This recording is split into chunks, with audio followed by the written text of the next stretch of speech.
Persuasion, the gas to your engine of success. The ability to persuade is powerful.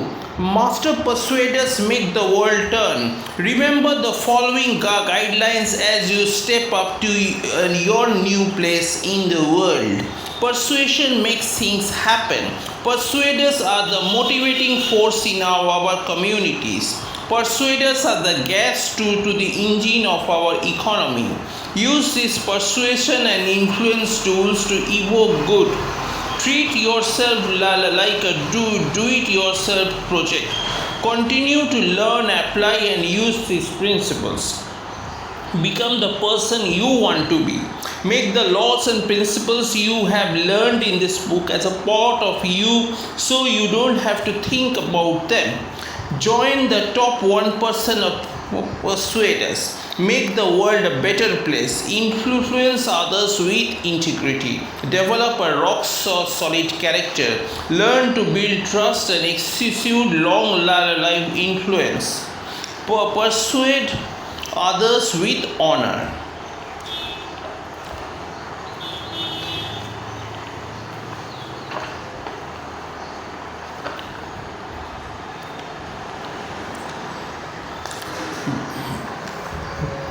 Brand loyalty. It's a challenge getting customers to remain loyal to a particular field. Unlike the good old days when brand loyalty was a given, times had changed. As a society, we no longer feel compelled to stick with a certain company or product. I grew up with Crest, Cheetos and Tide being staples in my home. Now I change brands much more easily. I am not likely to remain loyal to a brand unless they reward me for my commitment to them.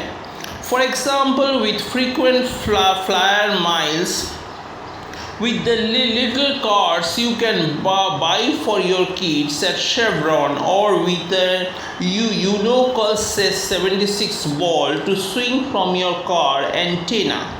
Acquiring consumer loyalty is the reason the tobacco industry spends over $600 million giving away paraphernalia with tobacco logos.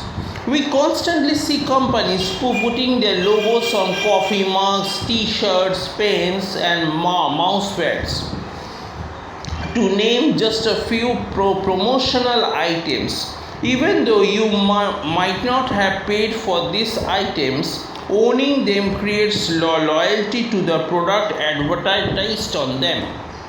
Most people who wear a Budweiser t-shirt don't drink Coors beer. The bait and switch. If you can get someone to mentally commit to a product or a decision, he is likely to remain committed even after the terms and conditions change. This is why when stores, for example, advertise very low prices on a television set, they include a small print, quantities limited.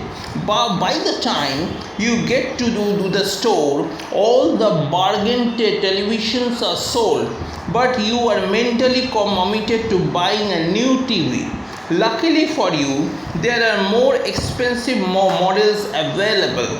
So you go home having spent $300 more on a television set than you originally planned, just because you needed to maintain a consistency between your desire for a new TV and your action of being in the store.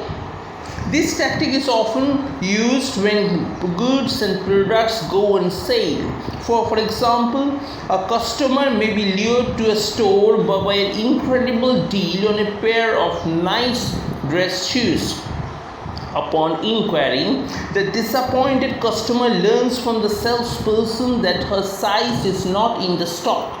Just as the customer is about to leave, the salesperson miraculously displays another strikingly similar pair, but this pair is not on sale.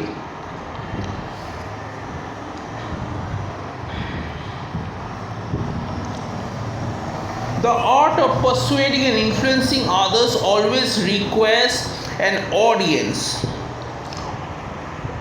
Whether it's a single person or a group of 10 or much larger assembly of listeners, the component is constant, so it is critical to know how to adapt quickly to your audience needs, wants, fears and desires. Knowing how to research and read your audience will help you determine which tools or techniques will be the most effective in any given situation. Using the wrong techniques and tools, on the other hand, will automatically create barriers between you and your audience, which in turn will diminish your potential to persuade them. When you effectively integrate the principles and laws of persuasion with characteristics of influence, power, and motivation, your audience will always be friendly and desirable results will be the outcome.